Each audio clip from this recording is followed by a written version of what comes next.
The rain had not stopped for 3 days. It fell in sheets across the quiet valley, washing color from the world. In a small wooden house at the edge of the forest, a woman sat by the window, her eyes hollow with waiting. She had lost more than time could ever return. Family, laughter, the reason to dream. Then, through the gray mist, came a faint, frightened cry. She opened her door, and the wind rushed in like a ghost. At her feet stood a small creature, trembling, soaked, its legs too thin to hold it up. Its fur was dark and soft, its legs marked with white stripes like a zebra's. "An Okapi?" she whispered, astonished, remembering old books she once read. It blinked up at her, eyes wide and innocent, as if pleading to be saved.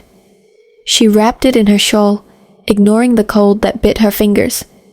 Inside, the fire crackled to life, painting warmth across her wrinkled face. The calf's breath steadied, and its eyes followed her every move. For the first time in years, the silence in her house broke, replaced by the soft sound of life. Neither knew it then, but that storm had brought her back a reason to live. By dawn, the rain had stopped, and sunlight poured through the broken clouds. She smiled at the sleeping creature curled beside her hearth. "Welcome home, little one," she whispered. "You'll never be alone again." And somewhere beyond the forest, something vast and unseen stirred, as if fate itself had taken notice. This was the beginning of a story the valley would never forget. The story of the horse who wore stripes.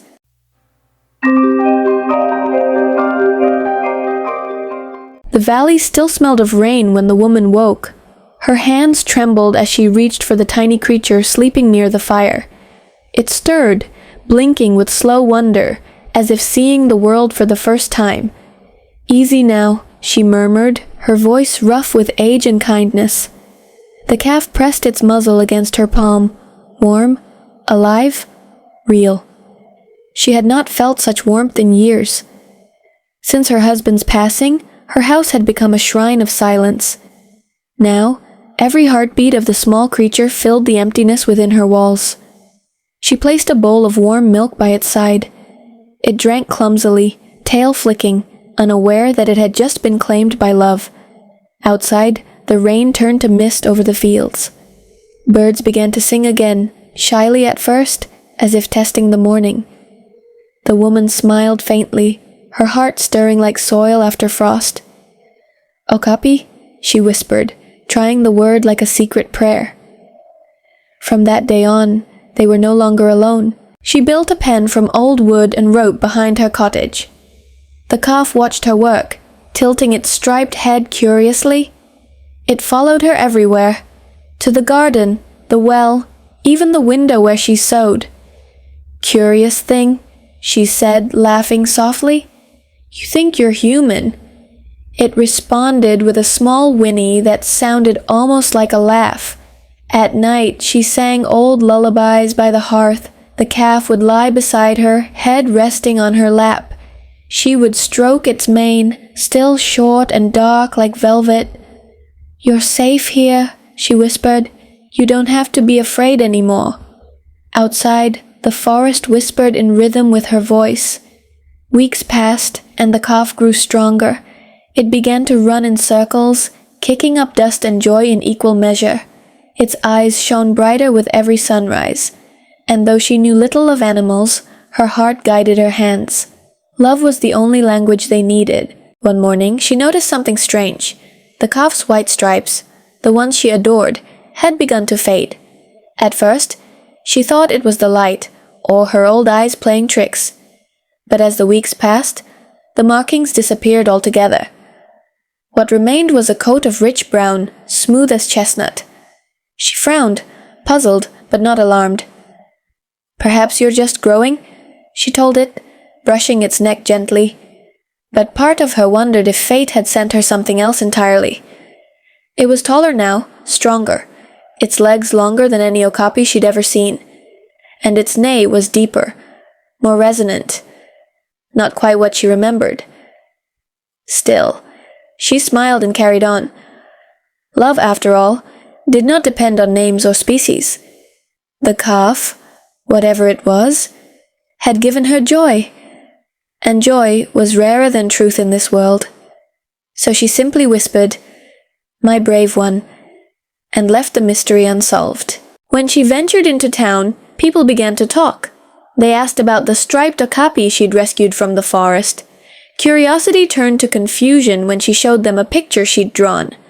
"That's no Okapi," one farmer said. "That looks more like a foal."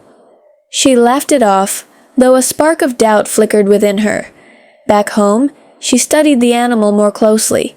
Its face was noble, its stride proud, its tail long and flowing.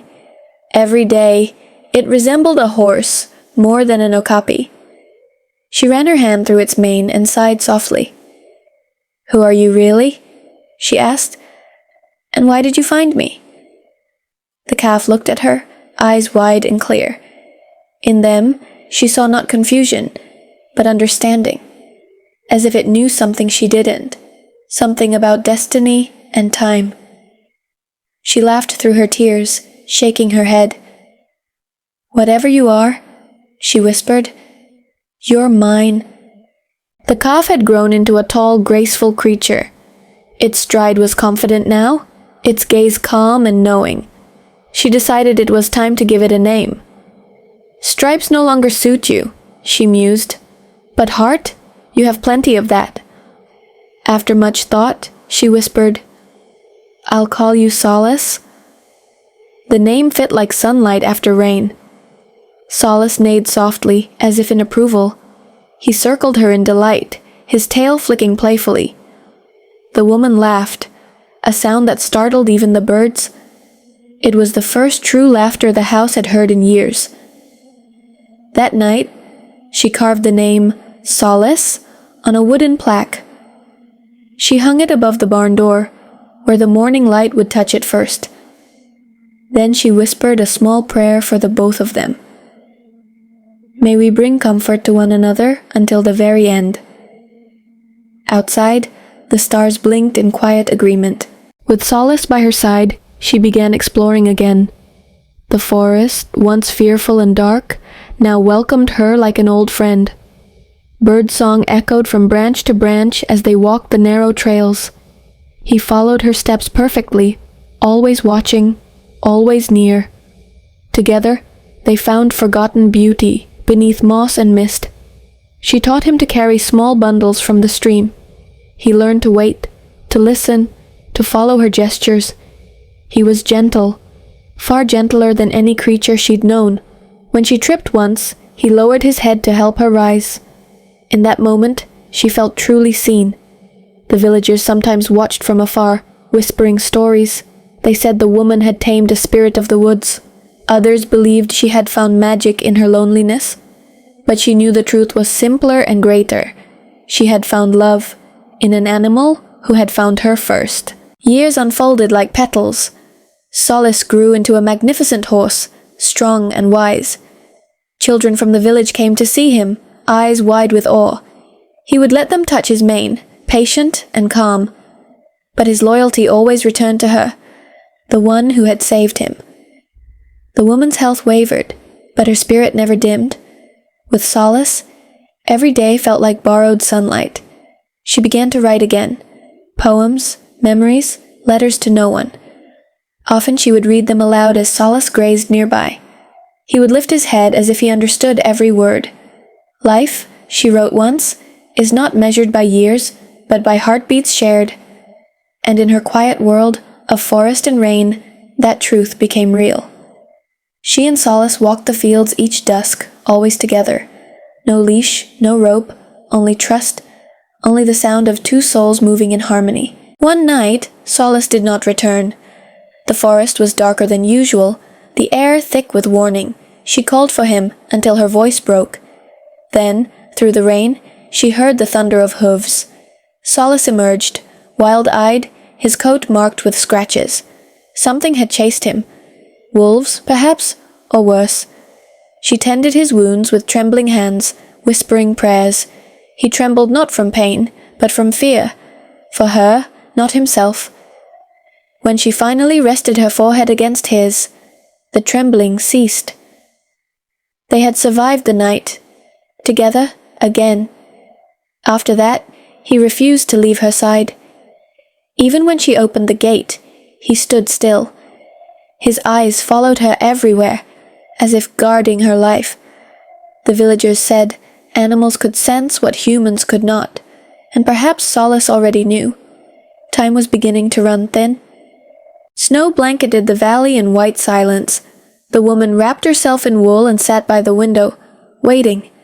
Solace stood outside, his breath a silver cloud against the dawn.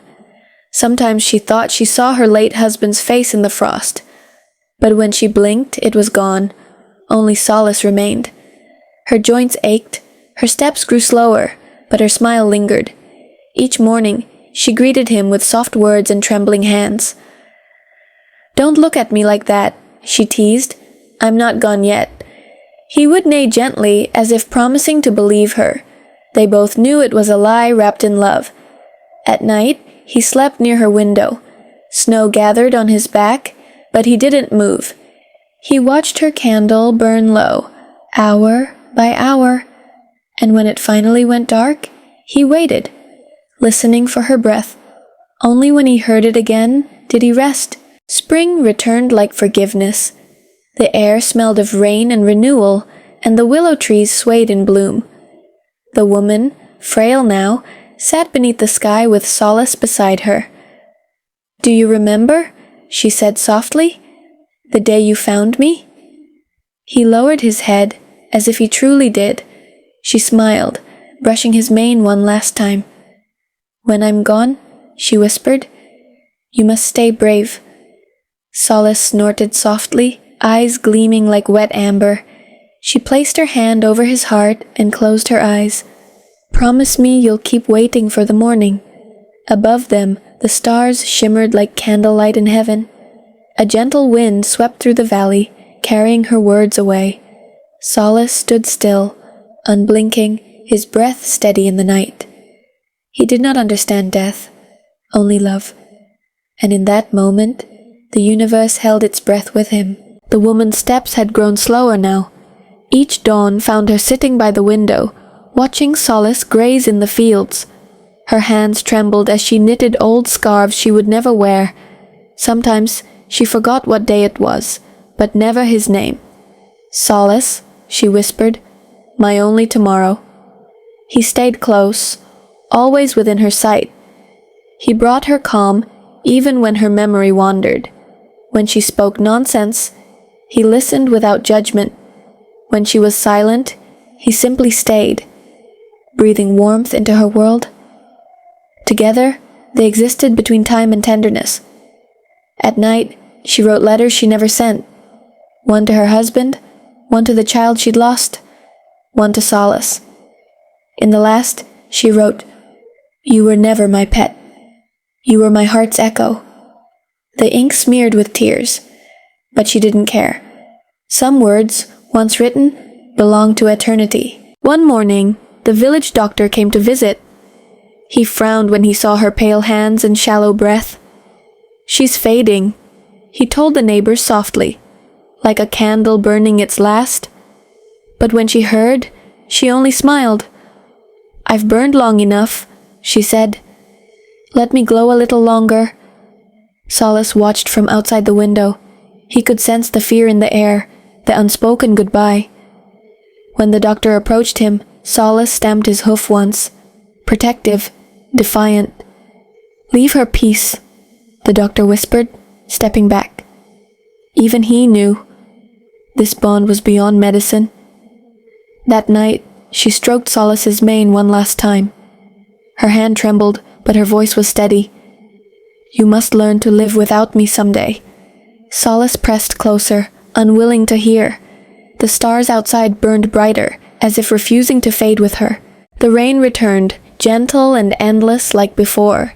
Each drop tapped against the roof like fingers from the past. She sat by the fire, wrapped in the same shawl she'd used that first night. Solace lay near the door, eyes heavy with knowing. Neither spoke, but the silence between them was sacred. Memories flooded her, laughter, loss, love, and all that came between. She remembered finding him, small and frightened, striped like hope. She remembered calling him Okapi, then naming him Solace.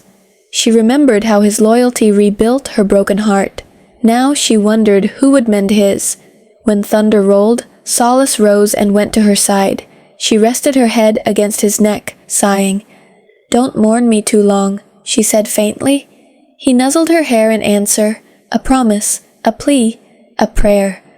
Outside, lightning lit the sky, bright as remembrance. A traveler arrived in the valley one dusk. He had heard of the woman with the strange Okapi horse. When he saw Solace, he gasped, "That's no Okapi, that's a purebred horse." But the villagers only shook their heads. "Maybe he is," they said, "but he chose her, and that's what matters." The traveler offered money to buy him. The woman smiled weakly. "You cannot buy what is already loved." Solace stood beside her, head high, gaze steady. The traveler felt shame rise in his chest and stepped back. "Keep him," he said softly. "He belongs here." When he left, the woman whispered, "You see, Solace? Even strangers know." He brushed his muzzle against her cheek. Her laughter returned, faint but true. For a moment, she looked young again, light reborn in tired eyes, and the valley seemed to breathe easier, as if blessed. That night, the sky filled with streaks of light. She stepped outside, leaning on her cane, wrapped in her shawl. Solace followed, his hooves soft against the damp soil. Together they looked up, watching the heavens scatter fire across the dark. "It's beautiful," she whispered. "Do you think souls travel that way?" Solace turned his head toward her, ears twitching. He did not understand the question, but he felt the truth in her voice. The air was still, the stars endless, and yet she seemed closer to them than to earth. She placed her hand on his shoulder, steady and warm. "Promise you'll remember this night," she said. "Promise." He lowered his head, resting it against her chest. Her heartbeat thudded softly, slow, fragile, fading. When she went inside, she looked back once, smiling faintly. "If I go," she whispered, "let the stars show me the way back to you." And the sky, burning bright, seemed to agree. Each sunrise came slower than the last. Her breath grew shorter, her steps smaller, her sleep longer. The villagers came often, bringing bread and flowers, but Solace refused to leave her side, even for a moment. He became her shadow, her guardian, her strength. When she could no longer rise, she spoke from her bed. "Don't be afraid," she said softly. "This is just another season." Solace listened, ears forward, eyes bright with sorrow. He didn't know the meaning of death, but he felt its shadow near. Still, he stayed calm, because she was calm. At dusk, she asked for the window to stay open. The scent of rain and pine filled the room. Her eyes followed the horizon, where the sky touched the fields. "There's peace there," she murmured. "I can almost see it." Solace stood beneath the window, silent and waiting. The last day arrived quietly. No wind, no rain, only the stillness of a held breath. The woman reached out her frail hand toward Solace's muzzle. Her voice was a whisper, softer than silk, yet strong as truth. "Stay by the willow tree," she said. "Wait for me there." Solace's eyes shimmered with wet light. He nuzzled her hand once, twice, memorizing her scent, her warmth. She smiled, tears slipping down her cheeks. "Good boy," she whispered. "My Solace." Her fingers loosened, her breath faded, her heart stilled. The clock stopped ticking. The air thickened, heavy with finality. Solace neighed. A sound of confusion, grief, and love. He waited for her to move, to speak again. But only silence answered, deep and endless. The villagers came when they saw the smoke no longer rose. They found Solace standing guard at her side, refusing to move. No whip, no word could make him leave.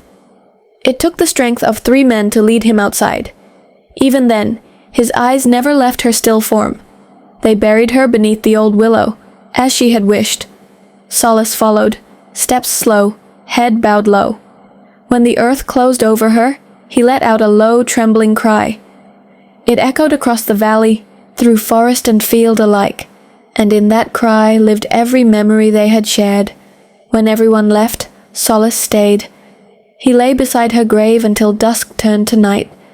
The stars appeared, the same stars they once watched together. He raised his head and looked to the sky, and for a moment he thought he saw her among them. The cottage felt hollow now. Dust gathered on the shelves, and the air carried only silence. Solace returned each morning to the willow tree. He pawed the ground gently, as if hoping to wake her, but only the rustle of leaves answered. The villagers pitied him. They left hay and water, but he barely touched them. He spent his nights beneath her window, listening for her voice. Sometimes the wind carried echoes of her laughter, and for those moments he believed she still lived. Seasons changed, but his devotion did not. He grew thinner, quieter, older, yet unbroken. The valley began to call him the Keeper, the horse who guarded the grave of his heart, and every dawn he greeted her name in the wind. Years passed, soft as the rustle of leaves. The willow grew taller, its roots deep and wide. Beneath its shade, Solace stood every morning. The villagers often saw him there, eyes closed, head bowed. They said the wind sang through the branches, a song of love. Children grew up hearing the story of the woman and her horse. They came to visit the willow, leaving flowers and ribbons. Sometimes, Solace would let them touch his mane. He never forgot gentleness. It was his inheritance. But his heart still belonged to only one. One spring morning, the sky shimmered gold. Solace lifted his head toward the light, eyes soft and distant. A gentle breeze swept through the valley, whispering her name. He stepped closer to the willow and closed his eyes. At last, he was home again. The valley learned to live with the legend. Travelers came to see the horse who mourned beneath the tree. They whispered, pointed, took sketches and told stories. But Solace paid them no mind. He had no use for fame. His world began and ended beneath those rustling leaves. The villagers watched with quiet reverence. They said the willow thrived because of him, watered by devotion. Birds nested on its branches, singing soft morning hymns. Solace stood motionless, his shadow long upon the grass. He was grief made beautiful, and yet there was peace in his sorrow. He no longer cried or searched. He simply waited, patient as time itself. The woman had taught him that love endures even without touch. Now he lived that truth, day after endless day. One summer, a young painter arrived from the city. She carried brushes, colors, and quiet eyes. When she saw Solace beneath the willow, her breath caught. "He's waiting," she whispered, "waiting for someone." The villagers nodded. "He always has." She painted him every dawn, capturing the stillness of his vigil. Her canvas shimmered with gold, sorrow, and serenity. In each stroke, she felt the pulse of something sacred. When she finished, she titled it, "The Horse Who Waited for Heaven," and tears stained the corner of her work. Before leaving, she placed a small wooden carving at the willow's roots. It was of the woman, hand outstretched toward Solace. The horse bent his head, touching it gently. The painter smiled, whispering, "You'll see her again someday." Then she left, leaving beauty in her wake. Leaves began to fall like golden rain. Each gust carried the scent of endings. Solace's coat dulled with age, but his eyes stayed bright. He no longer ran, no longer dreamed, only remembered. Every rustle felt like her whisper. Children came to bring him apples and soft words. He accepted them kindly, though his heart stayed elsewhere. At night, he'd gaze at the moon, as if searching for her face. The willow shadow wrapped around him like an embrace. Time could not break what love had sealed. When frost came, he did not flee. He simply stood beneath the branches, patient and proud. Even the cold seemed to spare him, knowing his purpose. The valley grew quiet again, respectful of his vow, and the willow began to hum in the wind. One stormy night, thunder rolled across the hills. Lightning flashed, and the willow shivered. Solace stayed, as he always did, unafraid. Then, through the rain, a sound, soft, gentle, familiar. Her voice, Solace, it whispered, warm as dawn. His ears flicked, his heart leapt. He looked toward the cottage. Empty, silent, but glowing faintly. The rain slowed, and the scent of lavender filled the air. It was her perfume, carried back from the beyond. He took one step forward, trembling. But the light faded, and the world grew still again. He exhaled, slow and heavy, then bowed his head. Perhaps she had only come to remind him. She was near, and in that thought, he found peace again. That night, he dreamed, he was young again, galloping through open fields. The sky was painted gold and lilac, endless and kind. Ahead of him, the woman waited by the riverbank, smiling. Come, she called. The journey's not over. He reached her, breathless but weightless. Her hand touched his mane, warm, real, forgiving. Together they ran through tall grass that glowed like light. Every sound was laughter, every step eternal. He did not want to wake, but dawn came, pale and soft. He opened his eyes beneath the willow. The world felt different, quieter, gentler, full of promise. He realized the dream wasn't just memory. It was an invitation. Snow blanketed the valley, turning everything white. The cottage now stood empty, its roof heavy with frost. Solace remained beneath the willow, his breath forming small clouds. He no longer shivered, though the air was biting cold. Perhaps love was a warmer thing than fire? Villagers watched from afar, worried. He's too old, they said. He won't survive the winter. But Solace was beyond fear or frailty. He ate little, moved less, but his eyes were peaceful. He was waiting for something only he could see. At twilight, the sky bled pink and silver. He raised his head toward the horizon, the same place she once watched. A soft wind brushed his mane, whispering his name. He closed his eyes and sighed. It almost felt like home again. One evening, the villagers found him lying down. His head rested near the roots of the willow, eyes half closed. He was breathing slowly, rhythmically, like someone listening to music. They built a small shelter to shield him from the snow, but he seemed untouched by cold or pain. As night deepened, the moon broke through the clouds. Its silver light washed over him, gentle and pure. The branches swayed above, forming a canopy of prayer, and from somewhere unseen, a soft humming rose. It was her voice, clear and near. He lifted his head once more, ears forward.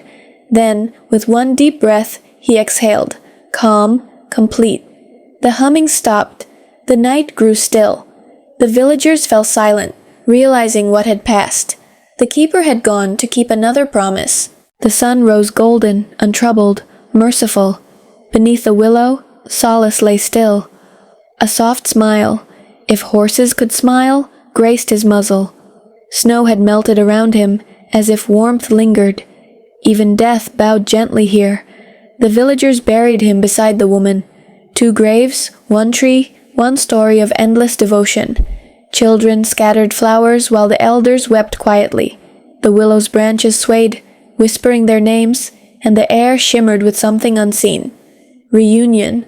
From that day forward, no one touched the willow. They called the place Field of Solace. Travelers came to pray for courage, love, and peace.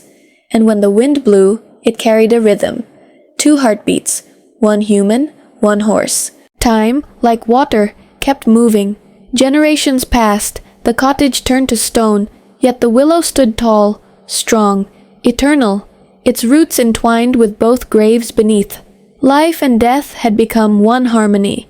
The villagers told their children the tale Of the woman who saw beauty in the broken, of the horse who loved without end. Each retelling made the story grow, not myth, but memory, because love, once true, never fades. Sometimes at dusk, travelers swore they saw shapes, a woman in white, walking beside a dark horse. They crossed the meadow in silence, glowing faintly, and when they vanished, the wind carried laughter, soft, joyful, endless. Dawn broke over the valley, pure and golden. The willow glistened with dew like tears reborn as light. 2 robins perched on its highest branch, singing in harmony. Beneath them, wild flowers bloomed year-round, bright, defiant. It was as if the earth itself remembered love. Far beyond mortal sight, 2 souls ran free. The woman laughed, and Solace galloped beside her. Their world was endless.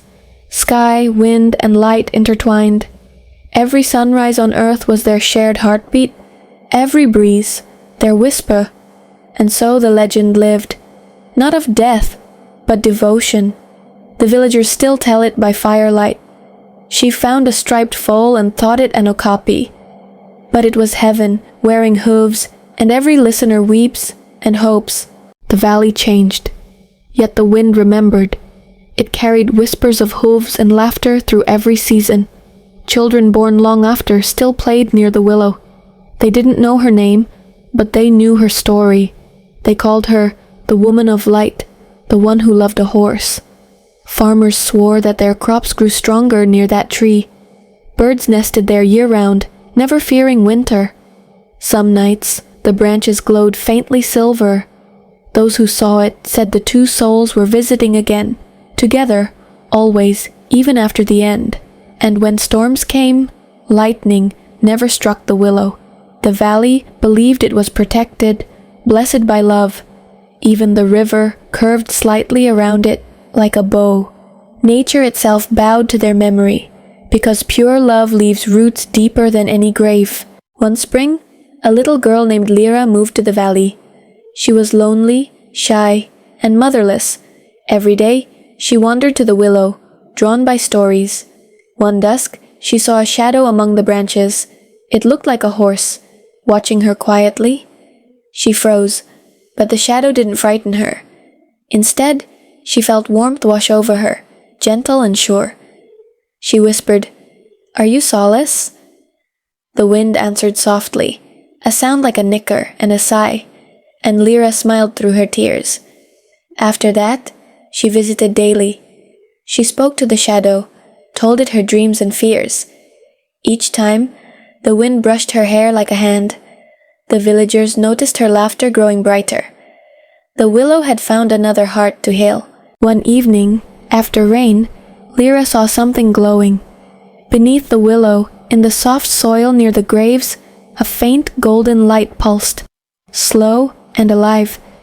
It looked like breath captured in earth. She knelt down and whispered, "Are you still here?" The glow shimmered stronger, answering her voice. She felt warmth rise through her palms. In that moment, she saw a vision. The woman and Solace, side by side. Their forms made of starlight, their eyes kind and endless. They nodded once, then vanished into the roots. Lyra ran home, heart pounding with wonder. She told her grandmother, who only smiled knowingly. "They show themselves to those who still believe," she said, "and to those who still love without reason." That night, Lyra dreamed of galloping through clouds. The next spring came earlier than ever before. Flowers bloomed even before the frost had melted. The villagers said it was the willow's blessing. Its leaves shimmered silver green under the sun. Bird song filled the air. The valley was alive again. Lyra began painting near the tree. Her drawings showed a woman with gray hair and a glowing horse. People came from far away to see them. One old man whispered, "They never really left," and the wind seemed to agree. That year, no one in the valley fell ill. Crops thrived, hearts softened, quarrels ended. The priest said, "Love that deep rewrites the earth."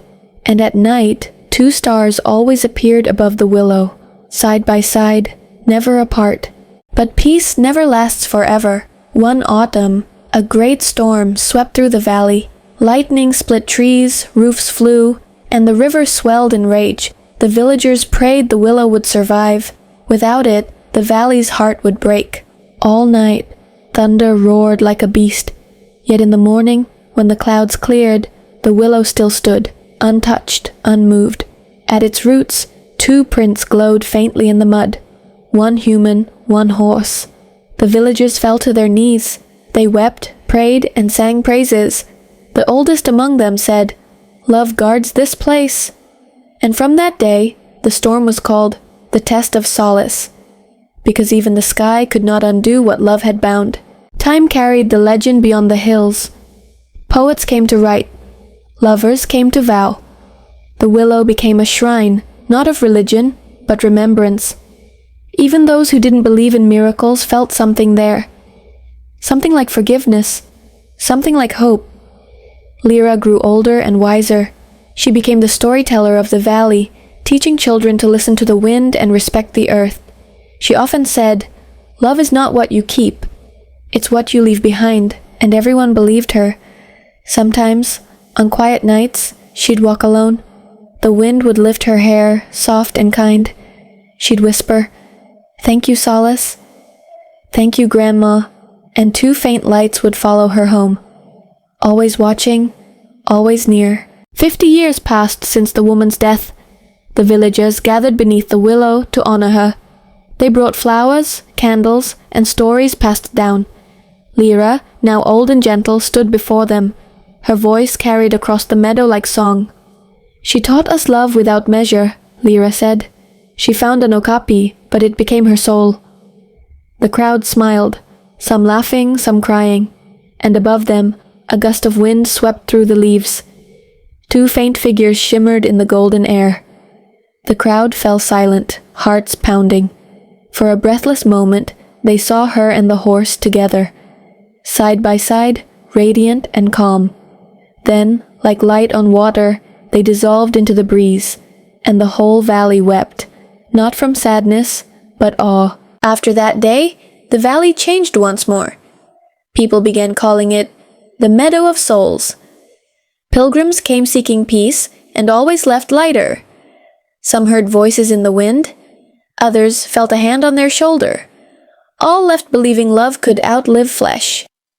The willow's bark glowed faintly in moonlight. Its branches swayed even when the air was still.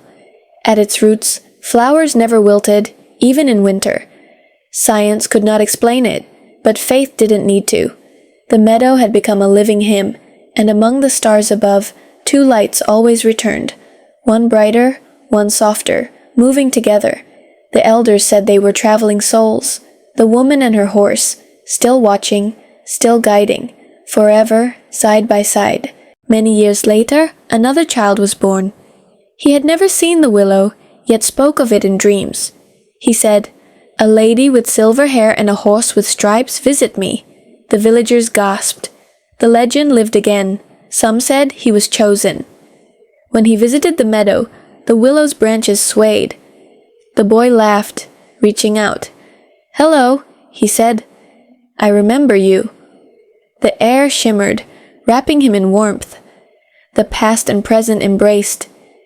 He would grow to become a poet, one who wrote of unseen bonds and endless goodbyes.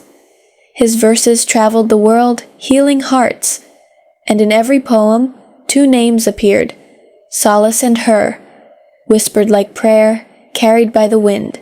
And so, the circle closed where it began. A woman, a horse, a home by the forest's edge.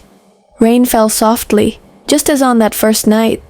But now, every drop carried memory, not sorrow. Love had become the weather itself. Far beyond time, in a field that never fades, a gray-haired woman walked beside her striped friend. They laughed, ran, rested under a sky without end. No more partings, no more pain, only peace. The meadow sang with their eternal heartbeat. Back in the mortal world, the willow stood proud, its roots deep, its leaves whispering to every passerby. Love is not what dies, it's what stays. and when the wind moves through the valley, it sounds like hooves, and laughter, forever,